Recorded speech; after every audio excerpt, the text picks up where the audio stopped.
Hi guys, welcome out here to another episode of the Get Hunt Ready podcast. We've rounded up Colton Heward with us today.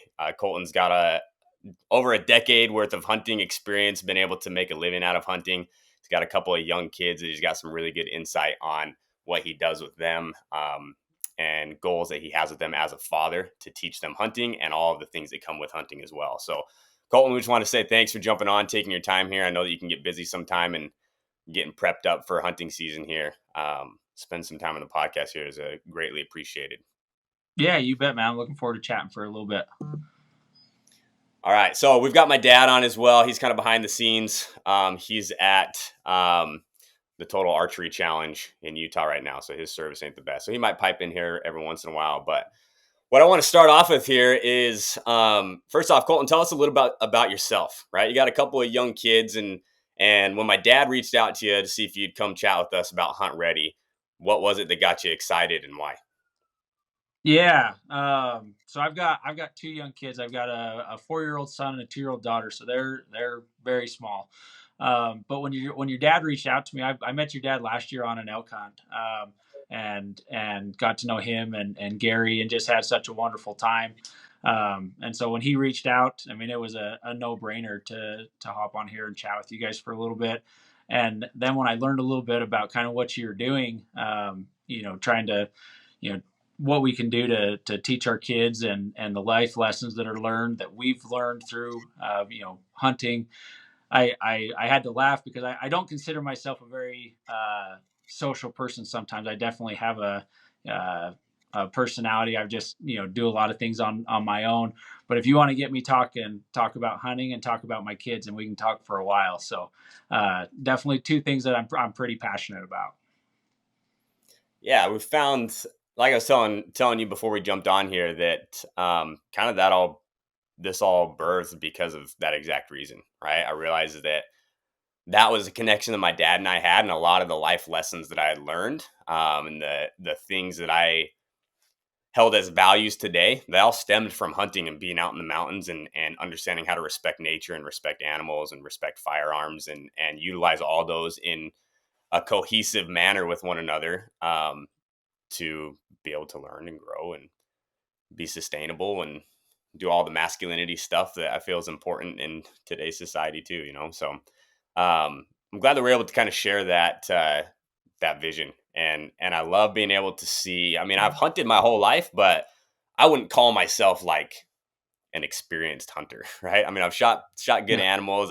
I've hunted a lot, but then you get people like you, where this is what you've done, man. Like, you did a lot of guiding for a long period of time. You write articles for a bunch of the big publications and stuff about hunting, and now they hire you out to go send you on these trips to be able to write these articles and stuff. So you kind of embody all that and still have that same thing. So I still consider myself a rookie too. So don't.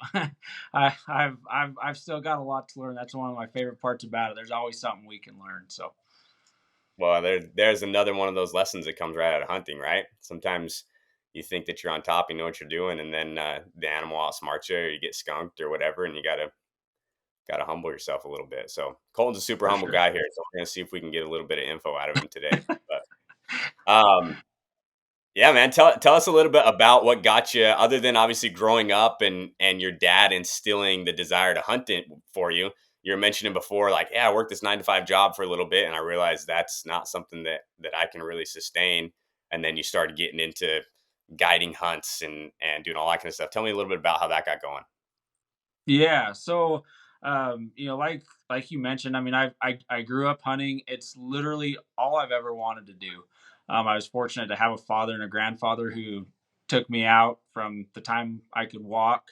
And so that's just kind of where that passion, that flame was lit. And after high school, I had a bunch of different jobs. I was actually a manager at a T-Mobile store, selling cell phones, and I just did not like my job. There was nothing that I enjoyed about sales. Trying to, dealing with unhappy customers. I personally wasn't happy because I was doing something for 40 to 50 hours a week that I just didn't enjoy. And I had this realization that, besides my family, my passion in life was hunting. And I heard a piece of advice that um, I've taken to heart, and I've made a career out of it. But it says you can make all the money in the world and be miserable every day of your life if you're not doing something that you love. And that quote has driven me over the past decade to pursue a career um, hunting. And I don't hunt for a living. I mean, there's a lot more to it, but I quit my job as a manager at T-Mobile, and I wasn't making lots of money, but I was making good enough to support my wife and I. And I actually went and started working at the gun counter at Sportsman's Warehouse. I mean, I took a substantial cut, but that was a job where I was at least surrounded by hunters. From there, I got hired at Hoyt Archery, and I worked in customer service there for a couple years. I've always loved archery, and I enjoyed that job. But again, it was still a 9 to 5, and I just don't belong sitting at a desk. I just struggle with that. And so I had started doing a little bit of part-time guiding while I was at Hoyt, and guided a couple weeks a year. And the opportunity came up to guide full-time. And so I quit my job at Hoyt, and I went and guided full-time here in northern Utah for like deer, elk, antelope, and moose. And I did that for 8 years. I've done that for the past 8 years. Um, and during that time, I was going to school. So I'd go to school in the spring and summer, and then take the falls off and guide. So that was like my summer break. But it was also my time of the year to make some money. And I was almost done with my degree in criminal justice. Actually, both of my parents are involved in law, and so it was kind of like the easy way to go. But again, coming back to it, I didn't enjoy it, and I just kept having this recurring thing of like, I just need to keep pursuing something in the hunting space. And while I was guiding on this ranch, I kept guiding a lot of outdoor riders. And that's what sparked my interest of like, well, I've always enjoyed riding. It's been a good outlet for me. I didn't know if I was any good at it, but I enjoyed it. And then obviously hunting. Yeah. And obviously hunting's my passion. And so I was literally 2 semesters from being done with my criminal justice degree, and I switched my major to multimedia journalism. Ended up going to school for another 2 years, and just kind of jumped in headfirst into trying to make it in the outdoor writing scene. And I had a very good mentor who helped open some doors for me, and I've just been able to make some good relationships, met some incredible people in the hunting industry, and I've been very blessed that I've been able to. That's what I'm doing full time now. I'm only guiding a couple of weeks this fall. I'll be able to spend more time at home with my wife, with my kids, more time for personal hunts for myself and with my family. And so, yeah, I consider myself very, very blessed to be able to do something that I am sincerely passionate about and make a living doing it. Yeah, I think that there's definitely that hand of God that can help you out with that kind of stuff, but it also stems from your passion, right? Like you got a Yep, passion for something, you drive for it. So you're 100%. talking about, man, I just had like I just loved hunting. Other than my family, my passion was hunting. What why is your passion hunting? If that question is even answerable, right? I Do you was gonna have say a I'm not sure there's a yeah, I don't know if there's a real easy answer to that question. I mean, it's what I grew up doing, and it's just it stirs something inside me and drives me to play. I don't even know the best. I really don't know the best way to put it. It is when I'm hunting, when I'm with my family and my friends doing that. There's just been nothing that's been more fulfilling in my life, I guess. And we talked about it a little bit, but it teaches you so many life lessons. And again, I consider myself very fortunate. I've been able to do a fair amount of hunting myself. And I think that really led me to the guiding portion where I love to take people hunting. I love to play a part in other people's success. Whether it's a big or small part, I thoroughly enjoy that part of it. And so, Carl, asking why do I hunt? Dude, that's a really hard question that I think there's a lot to unpack there. But um, it's the easiest way to put it for me is it's just where I feel like I belong. Hmm. Whenever I thought back on that exact question, because I think it is a deep question to try and unfold, right? There's a lot of different aspects that may have come into that. Um, I think about this with a lot of things that I really enjoy in life.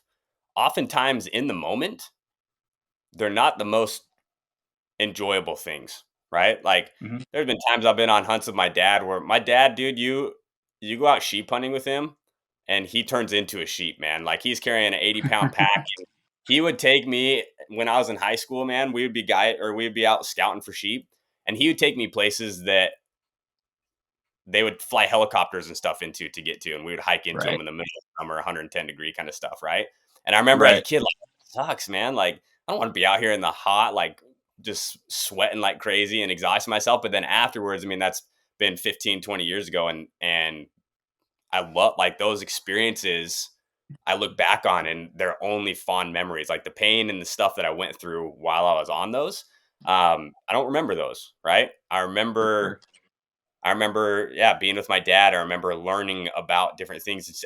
For me, it always felt like, hey, this is a responsibility that I can take hold of that's bigger than just myself, right? And Yep. looking back on it, I think that also as human beings, we're meant to progress. We're meant to do difficult things, and I think that hunting is Yep. a difficult thing, man. And so as we go through and Oh we yeah. do those difficult things, it pushes us. It helps us grow. It helps us learn. But when we look back, you know, even a couple of days after a difficult hunt like that, you always look back with a sense of satisfaction in there. So I get what you're coming from, Yeah. man. There can be a lot to it, but Yeah. if you don't Well, know and I why you would. like something, get out there and you'll. It's like Yeah, trying to describe salt, you know. for sure. For sure. And I think back like my early childhood memories. Like I don't remember my birthday parties. I don't remember Christmas mornings. My earliest memories that I can vividly remember are hunting. I remember very specific antelope hunts in Wyoming with my dad. And looking back at the pictures now, I mean, I was probably 5 at the time, maybe 6, but I can specifically remember the memories that I can vividly remember from my childhood. Almost all of them are hunting with my father and grandfather. And I again, there's got to be some sort of a mental thing there, but it's hard to explain, but there's just something about hunting that forms those memories. And I think that is a big part of why I am who I am. 100%. I mean, it shaped and molded me from the time I was a little boy. Right. So I was talking to a friend that I've got here, that he's just getting into hunting. He didn't grow up hunting. Like he's just started getting into hunting since he met me here out in Hawaii.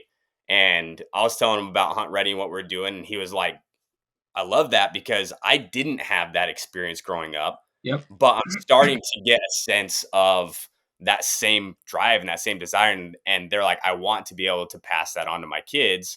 Kind of like you were saying before, like if my kids decide they don't want to hunt, that's fine.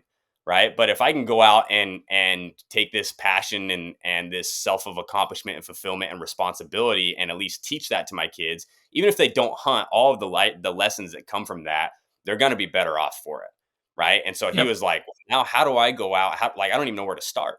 Right. What do I Right. like? I don't even ever hunted before. I don't know where to start. So hopefully, us talking about this stuff and sharing some experiences can help people that might be in that situation where they didn't grow up with a father, a grandfather, or a family member or whoever that took them hunting, and they're trying to figure it out on their own now and hopefully pass that down to their next generation and whatnot. Right. For So sure. with that in mind, what is it? You've got your kids, right? And I've got a 3-year-old and a 5-year-old that I'm kind of in the same boat as you, where I'm trying to figure out how do I balance these two, right? Because you mentioned before, Yep. like, hey, here's the reality, man. When you take your kids out hunting, your success rate plummets, right? Like, you just basically eliminated the opportunity to harvest an animal on that hunt with a kid Yep. that's that, right? So why is it important Yep. that we still take those kids out? And to you, why do you still have a drive to say, hey, I'm gonna pack my 3-year-old up and we're gonna go out, we're gonna go look for turkey, even though I know for a fact that my chances are very slim of actually harvesting anything. Yeah. I mean, I just think, you know, um, if we can get them, if we can plant that seed, light that fire in them for the love of hunting and just being in the outdoors in general at a young age, I think they're going to be much more likely to, want to continue to do that with me as they get older. I mean, we live in a world full of distractions, and the older they get, the more and more distractions they're going to get, the less time they're going to have to hang out with dad and to go hunting. And I think if I can instill a love and a passion for it in them at a young age, that it's just going to be a lot more likely that they're going to want to do that as they get older, and that they'll make time for it. Because it's something that's got to be a priority. There's just so many things vying for our time that, if you don't make it a priority, it's just going to be something that, yeah, you'll do it from time to time, but it won't affect, it won't have the same impact on your life like it's had on mine, and it sounds like yours, where, I mean, we can trace the roots of so many of the life lessons that we've learned back to lessons we learned on the mountain. Right. So I mean, I just think if we can instill that at a young age, yeah, it'll help in the long run. And I think that hunting is also an outlet that some people may not recognize as an outlet to be able to slow down, right? Like you said, there's so Yep. many things vying for our attention. When you get out hunting, you've got a one-track mind, right? You're focused on Yep. one thing, and you're hyper focused. Every step that you take, you're looking for, different sign of whatever animal that you're hunting. Like, I'm never more focused than whenever I'm hunting. Whether that means that Yep. I'm out hunting. I do a lot of hunting underwater now, doing spearfishing, right? But Right.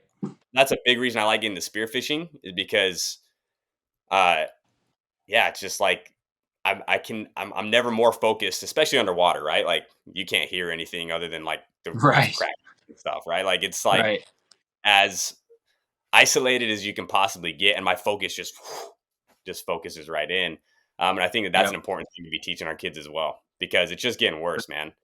Just getting Yeah. worse and worse with all the distractions out there. Not to say that all these distractions are bad, but I think it's important to be able Right. to focus on one thing, again, for a growth and a learning perspective for kids that are at that age where they're just absorbing everything like a sponge. Yep. For sure. Well, and I think there's, at when they're as young as our children are, I mean, obviously, like, we're not going to be able to take them out and, you know, s- sit on a water hole for hours. We're not going to be able to go and, uh, you know, get on a set of tracks and follow it out for miles. I think the most important thing that we can do right now for our kids at those young, impressionable ages is just uh, let them and show them how fun that hunting is and how fun it is to be in the outdoors. Just give them a good experience. If they have a good experience, they're going to want to do it again. If they don't, it doesn't take too many bad experiences before they're just going to be turned off from it. And like you said, I struggle sometimes. You know, we get so laser focused when we're hunting on the task at hand of, whatever it is. I keep coming back to turkey hunting because we just finished our turkey season around here, and we spent a lot of time with the kids out looking for turkeys. But we'd be out driving around looking for turkeys.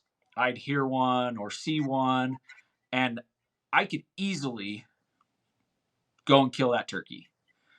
But I've got my kids with me, and that they can't go hike.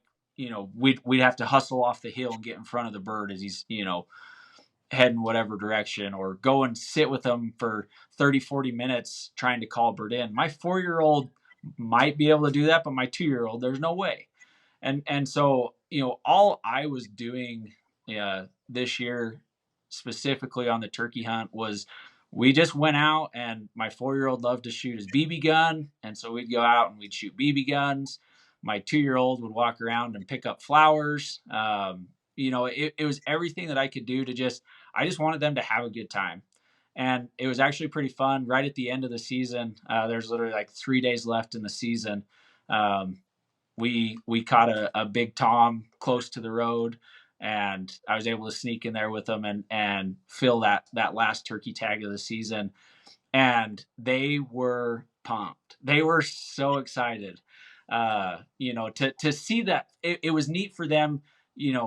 I bet you we went out a dozen or more times, and we'd see turkeys, we'd hear turkeys. Obviously, we didn't get one. And then for all of it to come together and for them to actually see the success of a hunt, they were excited, and it was really neat to see that. Going back to last year, so my son would have been 3 at the time. Um, we pulled up to this just off the county road. It's one of them areas where there's a roost tree that's always got a gobbler in it. Almost, I mean, I've never pulled up to that tree in the evenings and not had there be a tom there. And he had an old Primo's cow call of mine, and that was his turkey call.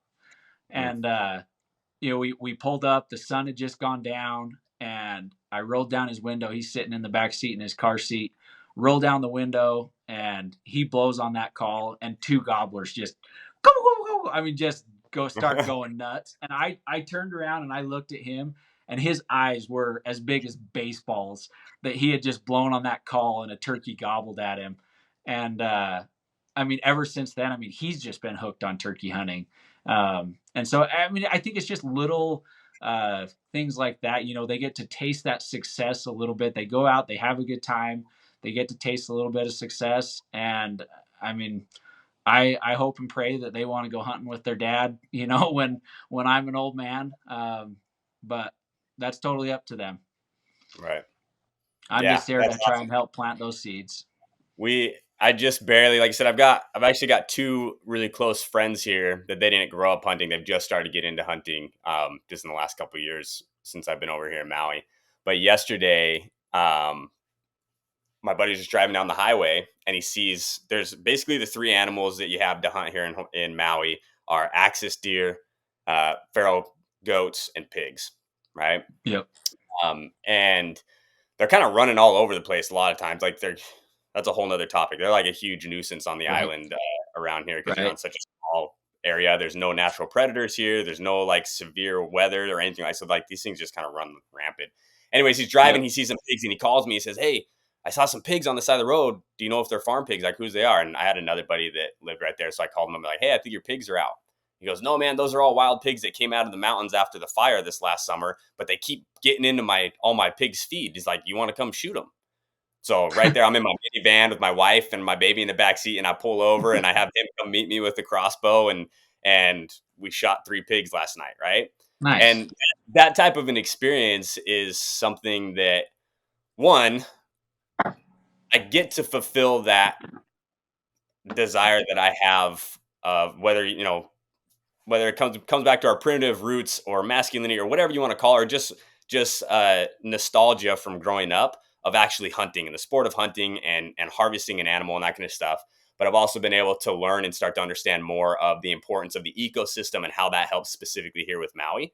And that's Yep. something that I've been trying to teach my kids. But that's a perfect thing, just like you're saying. Like um, we have those opportunities where we can take our kids with those and say, "Hey, come with me on this. This isn't going to be like some crazy thing where we got to backpack into the backcountry for 3 days. It doesn't have to be extreme like that, right? Like these pigs were on the Yep. side of the highway, right? We shot them with a Right. crossbow 100 yards off the highway. We had permission from the police and everything to do this, by the way, for all those people that are get after us for those. We literally, like, the farmer that was working it, he called the police, said, "Hey, we're going to be shooting these pigs." And the police are like, "Please do," because they're causing car accidents and stuff, right? Right. But anyways, the point is that I think that there's a lot of things that we do that we might not think that they're that big of a deal when we're going out and scouting for deer or just practicing your calls or just going down to Cabela's or wherever you're going to pick up some ammunition or something. Taking your kids on those type of experiences, those small seeds are going to help to set that for them. Maybe for some selfish reasons, right? Like when we get older, we want our Yeah. kids to upfront with us. But well, like we were Yep. talking about before, I think that as parents, when it comes to hunting, I think that if we're intentional with introducing hunting to our kids, and not just introducing it just for the sake of killing animals, right? But introducing it and Right. helping them understand, like, hey, this is what happened, right? When you hit that Primo's cow out call in the back seat in your car seat, and those turkeys started going crazy. That's a good learning opportunity to teach them why that happens and how nature Yep. works and that kind of stuff. And like I said, whether that's going to be applicable that specific instance later on in their life is kind of irrelevant, right? Those kind of things are going Right. to be memories that's going to help them now understand more of how the world works, Yep. which then is going to help them be more resilient and more resourceful to be able to figure stuff out and critically think. So it's just small It things it, like it that. it's it sparks a lot of questions too, and I think that opens a lot Yeah. of teaching opportunities. My 4-year-old. I mean, I haven't been around a lot of 4-year-olds, but turkeys in particular. We'll see a turkey and he's like, "Hey, Dad, that's a Jake," or "That's a Tom." He knows what physical characteristics to look for, what they're called. And that's because he asked these questions like, you Mhm. know why did that one gobble? Why doesn't that one have a beard? Uh, and why does that one strut? He it gets just gets his brain going, and he asks lots of questions. And I mean, that's in the grand scheme of things, like you said, that information is will have no effect on the type of person he's going to be when he grows up. But it's just that process of learning to ask questions, to learn and to grow, that if we can instill in them that at a young age, uh, I mean, there's no way that it doesn't help them be Yeah, better people. for sure. Like you said, I think that it helps them to at that younger age to critically think. Like that's one thing Yep. that I probably don't credit my dad enough for. I remember as a 12-year-old kid, my dad was a fireman, so he would be gone on 24-hour shifts and sometimes a little bit longer than that. And I remember we had moved into this house and he was putting in grass, and I was 12, and he calls up and he's like, "Hey, you need to go put in the sprinkler system." And so me and my buddy at 12 years old installed a whole sprinkler system at our house, and like it all worked and then did what it was supposed to do. And I credit that mostly to my dad teaching me how to critically think, right? Teach me how to look at a Yep. situation and pull all the pieces together and figure out how it works together and how it happens, right? Because putting a Yep. sprinkler system together is not that complicated if you know where the water's coming out, right? Just but it's the same thing with that, right? If your kid's like, why did that gobble? And you explain that to them, now they can start understanding, you know, cause and reaction and all that kind of stuff, which, like I said, like I think that it does affect who they're going to be in the future more than what we might realize, right? For Like sure. an Well, and instant like that, it might just be just the simple lesson that whenever I do something, there's going to be a reaction to that, right? for There's going to sure. be a consequence to that, right? And that Yep. that turkey gobbling back at him, if you want to call it a consequence, was a consequence of him blowing on that elk call, right? Yep. And so it's just those small things. Like I said, they seem minimal, man, but I think that they're a lot bigger than what we might realize sometimes. Yep. I agree. But cool, man. Well, the last thing that I want to talk about here, I don't want to take up a ton of time today. With Hunt Ready, we love to go in and dive in and figure out these different ways that we can intentionally help our kids to learn and grow through hunting, right? Part of that falls back on us though. And just like we're talking about being intentional with bringing our kids to places and teaching our kids things, we have to be intentional with our own learning and with our own uh, hunting education as well, because that's always evolving. We're always growing and always doing things. um, if there's one or two things that you feel like, hey, this has been a consistency in my life whenever I'm preparing for a hunt, to be hunt ready, whether that is, hey, a week before the hunt, I study the topography of the area I'm going to, or years before the hunt, I've been practicing this. Is there anything that you feel like, hey, if I could give one piece of advice to people to keep yourself hunt ready and something you can pass on to your kids, would you have anything like that to share? I mean, if we're talking like specifically to the success of the hunt itself, I think the biggest thing that separates those who are successful on a regular basis from those who are not is the preparation that they put in before the hunt, getting out and scouting. Um, it's one of those things. It takes time. It takes fuel, whatever else. But truly, I mean, this morning I was on the mountain. I've got a deer and a pronghorn tag, and I was on the mountain this morning out scouting looking for bucks. And and this was my third scouting trip of the year. Season opens a month from yesterday, and this was the first time I actually found, both a mule deer and a pronghorn that I feel like are, mature enough, shooter type bucks. And so it's a preparation. I always say that it's the hunt before the hunt. When the hunt itself arrives, um, you should just be executing a plan that you've already been working on, laying the groundwork for several months. Mm, So, I mean, obviously, yeah, everybody can go out and get lucky from time to time, but if you want to be successful on a regular basis, you've got to put in the work before opening day. That's just the way it is, right. in my So do you opinion. have any suggestions, right? Like, let's say, all right, I've never hunted before. I'm just trying to get into hunting. Let's say that I drew a tag in the same area that you've got your deer tag there in Utah. So if I called you up and said, hey, Colton, I've never been hunting before. I'm going to go out and see what I can find, a month before to go do my first scouting trip. What would you say? All right, here's whenever you're going out for your first scouting trip. Here's like where do I even go? What do I look for? Am I just looking for deer running around? Like, what does that look like? Yeah, so it's funny, people love to ask the end question as opposed to asking the questions that lead up to it. And the end question being, where should I go? People ask that all the time, and that's not a question that very regularly, very often will I answer. But I've got no problems answering the questions before that will push you in the right direction. And I think that's kind of where what direction you're going with that. And so, but if you're going into a brand new area, I would say hop on Google Earth, hop on X Maps, on an early season archery hunt, identify any water sources, uh, and start there. And I mean, and literally, like when I go into a new area, and keep in mind, I do hunt areas that are fairly deserty, and so there's not a lot of water around. But one of the first things I do is I'll go and I'll check every spring, every pond, and I'm not looking for deer. I'm literally looking for tracks. If I see a mature buck track in the mud, okay, I've got a place to start. I know there's a buck in this area. I just have to figure out, what he's doing, but I at least know that I'm not looking for a ghost. I know there is something in here. And so you just start with like little things by that. So once you identify, okay, hey, there's a buck here. Now you want to identify, uh, you know, where does it look like he's going to be feeding?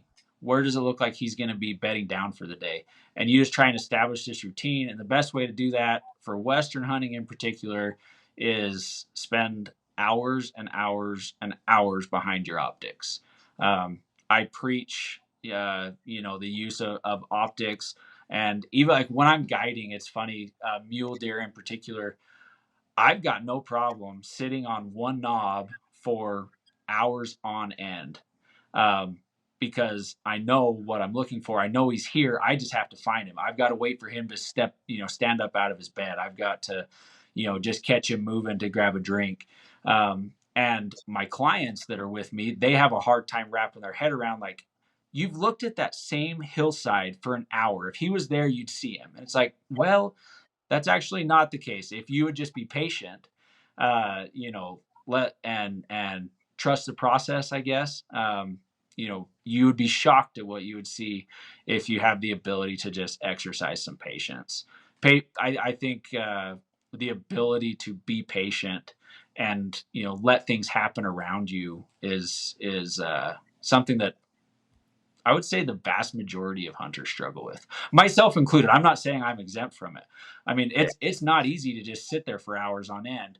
But if I know there's a specific buck in that area, that's what you have to do. And so it comes down to how bad do you want it? Are you willing to sacrifice and suffer through some of that boredom or bugs or heat or whatever it is that's making you uncomfortable? Are you willing to suffer through that to find the success? And a lot of people aren't, and that's okay. They can carry on.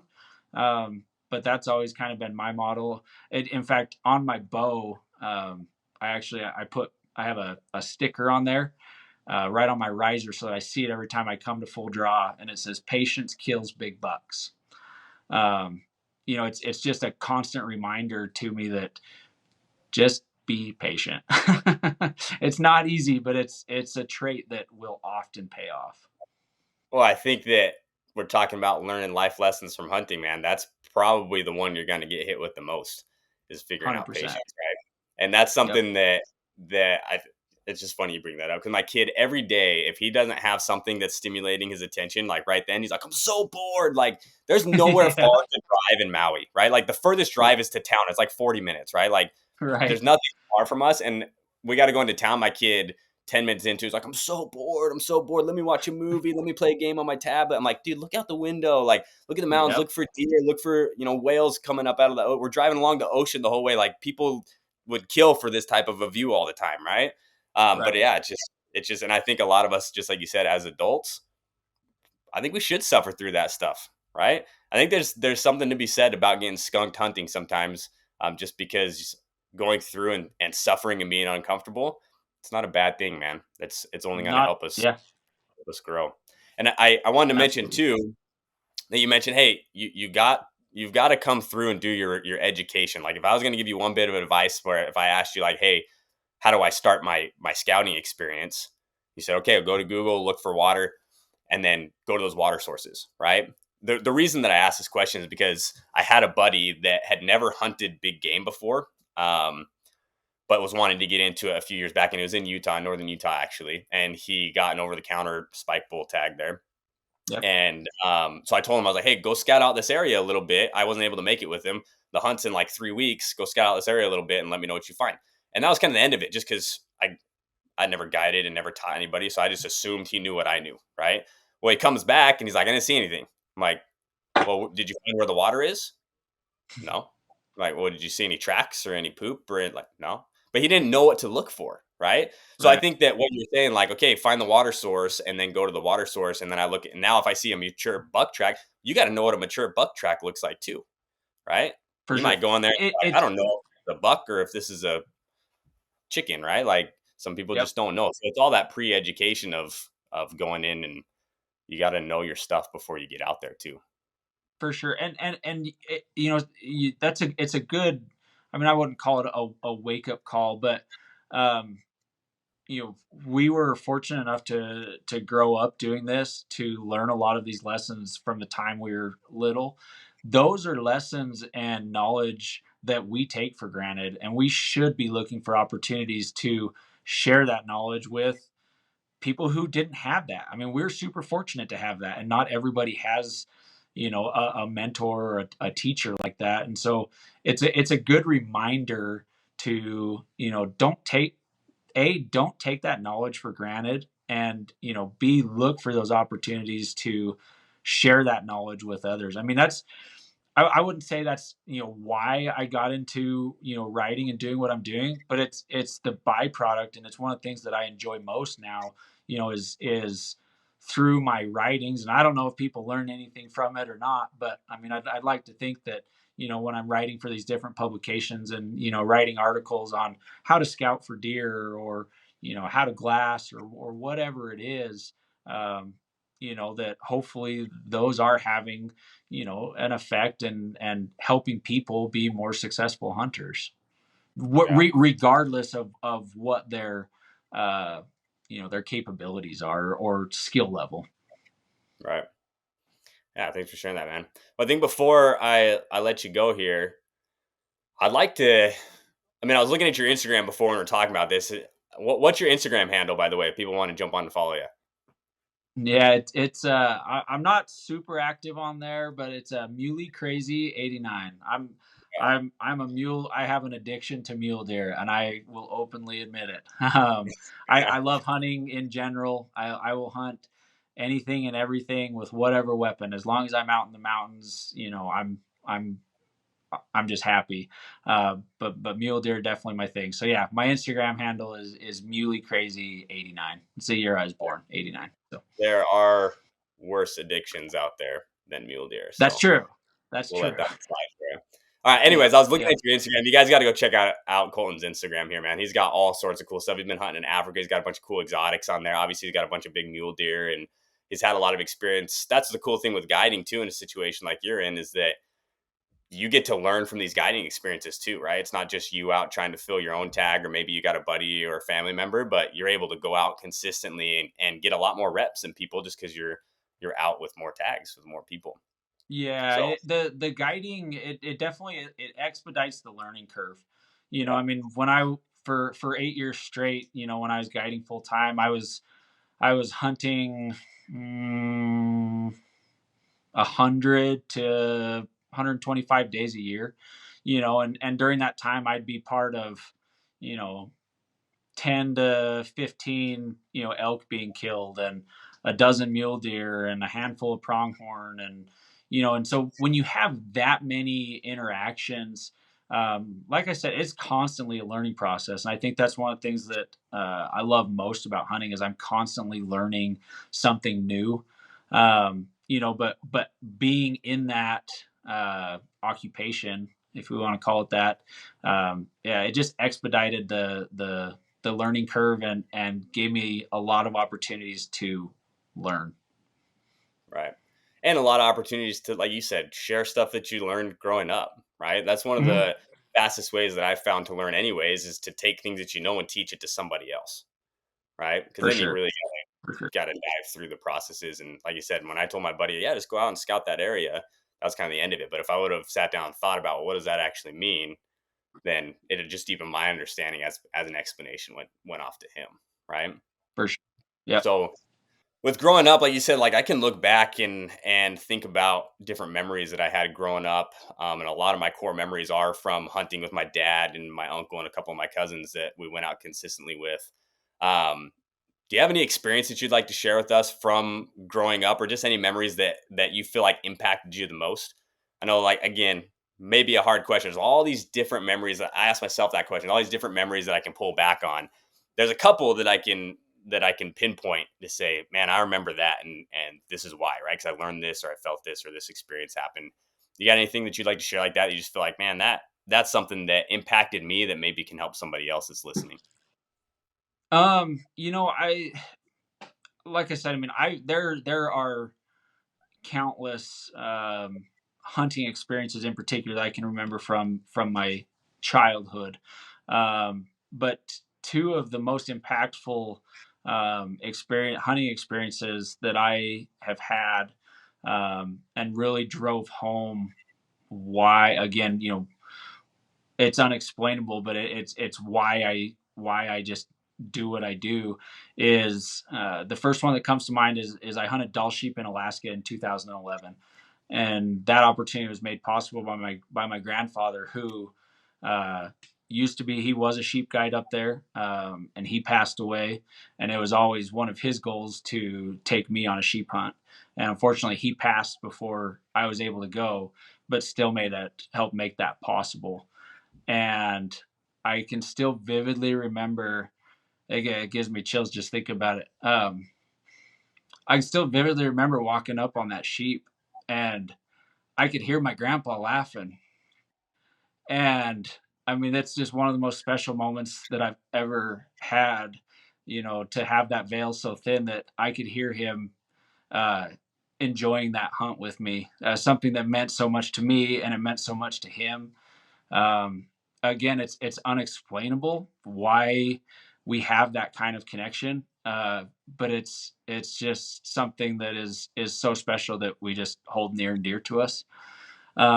So that's definitely one of the big ones that sticks out to me. And then the other one um, happened just 3 years ago now. My dad has wanted to hunt desert sheep, and it's his entire life. He's applied in every state in the West. He's got decades worth of points, and he has macular degeneration, and so his eyesight is not near what it used to be, and we don't know how much longer he's going to have it. And to be quite honest, as you well know, with your background of sheep hunting, the odds of drawing a sheep tag astronomical, right? I mean, the odds of him ever drawing a desert sheep tag to fulfill that dream was slim to none. And even with all the points and two, yeah, it was 2021. He actually drew a Nevada desert sheep tag, um, and beat the odds, drew the tag, and he debated about hiring an outfitter and whatnot. And he asked me, he said, what's your schedule? Are you going to be able to make it? I said, Dad, you drew a sheep tag. I'm there. Like, whatever Yeah. you need, I'm there. And so he decided to not hire an outfitter. And we went out to that unit for 7 days prior to the hunt opening, and it was just me and him. And we covered every inch of that unit over the course of those 7 days. We looked at sheep every day. I think it was on day 4 or day 5. We found a ram that was bigger than everything else that we had been seeing. Um, and again, there's a lot can be learned here, but you know, our preparation in those 7 days, the time spent together was priceless. I will never forget that time with my dad. Um, but he ended up killing that ram opening day, and that was the day that he killed the ram. All that was the day he killed the ram. The actual hunt itself happened for the 7 days prior to opening day. That's when I think of that hunt, that's what I think of is the time spent on the mountain with my dad for a week. Literally just me and him. We didn't see a soul. There was literally nobody out there. I mean, we felt just so isolated, so remote, and no distractions. And it was just one of the best experiences of my life. And when he killed that ram, I mean, it sounds silly, but I mean, he broke down and started crying, and I haven't seen my dad cry very often. Like, that's how much it meant to him, and for it to mean that much to him, it means that much to me. And so those two instances in particular, I feel are like the culmination of all of my memories growing up hunting. Just the two most impactful. Yeah. And I think that it only takes one, man. Just takes one of Yeah, those experiences, and they don't even have to be dramatic experiences, right? But just takes one to, like you said, to realize all the life lessons and the value and the joy that that can bring in. It's not the joy of just killing an animal; it's all that leads up to that, right? 100%. All the I've always, yeah, 100%. I've always said that the kill itself is so anticlimactic compared to everything that goes leads up to that point. Um, up and every the when the act of killing that animal, that's not why we do it. I mean, that's the furthest thing from the truth of why I hunt. sure, I don't have to kill something to feel sick like I had a successful hunt. I mean, obviously that's the goal, right? And again, this is another life lesson. Your goal is to go out and to fill that tag. Every time I go out, that's my goal. But how often do we fail? Often. We fail a yeah, lot. And it's good to learn how to fail. It's good to figure out okay, I failed. Why did I fail? What can I do to not fail next year? I don't like to fail. Nobody likes to fail. But I don't let the success of a hunt hinder on notching that tag or killing that animal. And I think that that's one of the things that's very misunderstood about most hunters. sure. Man, I'm gonna have to bring you on another time later on. Everything that we're talking about, just there's just a lot of these different ideas and thoughts and stuff that keep giving me just like that, man. Like, you gotta learn how to fail. Like, that's such a huge, valuable life lesson. And with that particular sheep hunt with your dad, like, your dad had that emotional experience, just like Michael Jordan had an emotional experience winning, his championship games. Just like anybody, it's because you've got this goal and you've worked so hard to achieve it. Doesn't matter what that goal is, man. Like, you've worked Yep. towards something and you've now achieved it, right? That's, Yep. and it's another life lesson with it's very easy for us in our day to have instant gratification. Hunting teaches us that not everything's instant gratification. I think that's a good thing, right? Like you said, it takes hard For work and that kind of stuff, and those things mean a lot. Yeah, just because of all the work and the effort and the sacrifice and the learning and the experiences that go into that. So, man, yeah. hey, man, I really appreciate you coming on. I really love chatting with you here. We'll have to sit down and go grab a bite or something like that next time you're out here to Maui and maybe go hunt together or something. But I love talking about this Yeah, stuff, man. man. You've inspired me and opened up my mindset to a lot of new things as far as what I've learned. So like you said, we're always learning, man. Now I just some of the experience that you shared today, I can look back on some of my experiences hunting and realize different learning and different life lessons that I can pull out of those that now I hope to be able to take those and intentionally teach those to my kids. Right. For Some sure. of these things I think that it takes somebody chatting with each other like we are now for me to realize, oh man, I learned that, right? I experienced that. I just didn't realize it. My subconscious had learned that. And Yeah, maybe me understanding a little bit more about that I had learned that and kind of the context of it, maybe learning that 10 years ago, I could have used it earlier in life than what I'm going to now. Right. Um, so that's why that's why it's important for us to teach those lessons to our kids at a young exactly. age. And be intentional about it, man. It's not just, Yeah, I was telling you beforehand, I feel like as a father, a lot of times I've been very reactive to things, but we can take a lot of the stuff and intentionally do things and make sure that our kids understand things and make sure that they understand that they just learned something. Right. Because I yeah, think a lot of times we might just go out hunting and high five. We had a good time. We go home. Mom sees blood on your hands. She gets excited, and my mom used to always say that if we didn't get anything, I don't see any blood. Anyways, yeah, um, but but now taking those things and being able to sit down with our kids and say, hey, remember when this happened, right? And be able to help them, like, you learned something from that, right? Or what did you learn yeah, from that? And help them pull it out themselves and that kind of stuff. I think there's a lot of good that can come from hunting and us having a conscious effort to be intentional about teaching that to our kids and to ourselves and to just other people. It doesn't matter who it is. for sure. And all a lot of those lessons, you talked about being conscious and I think a lot of those lessons we learn subconsciously just by being out hunting. There's, it's just everything's a building block, and our subconscious and the life lessons that we learn out there uh, are often learned when we don't even think that anything's happening, right? Right. But it's what was the line upon line, precept upon precept. It's those little things that all add up to kind of the big picture.